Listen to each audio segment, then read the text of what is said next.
Kalau di Islam, makin lu nurut sama yang katanya pencipta dunia, lu bakal makin dikeprek masalah. Bakal tambah banyak masalahnya. Bahkan Al-Quran sendiri ngomong kayak gitu. Contoh ya, Quran surat 29 Al-Ankabut ayat kedua. Hasiban nasu ayusroku ayakulu amanna wahum la yuftanun.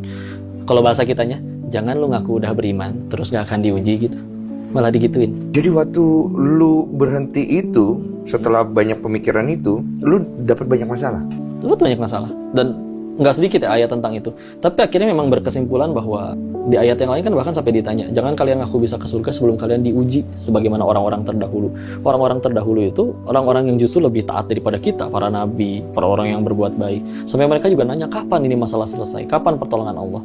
Tapi di akhirnya ditutup dengan wabasyiris sobirin, berikan kabar gembira kepada orang yang sabar, dan dilanjutkan, siapa yang dapat kabar gembira tersebut?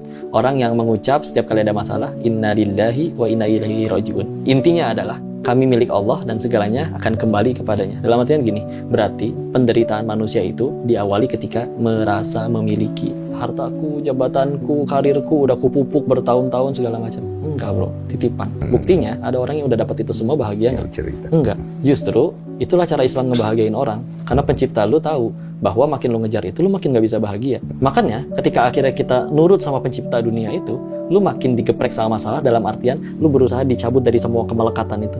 Sesuatu yang bermanfaat, tapi kalau melekat pasti jadi masalah. Mikrofon misalkan, kalau nggak pakai itu satu masjid nggak akan kedengeran. Tapi kalau itu nempel sama tangan lu cebok susah, lu makan susah. Padahal benda itu bermanfaat. Apalagi ini nemploknya di hati.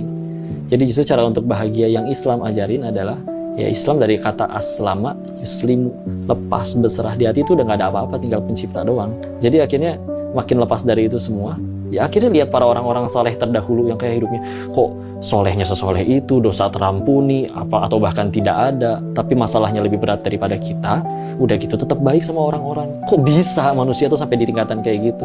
Dan mereka bahagia. Sedangkan bos-bos kami dulu nggak ada yang bahagia.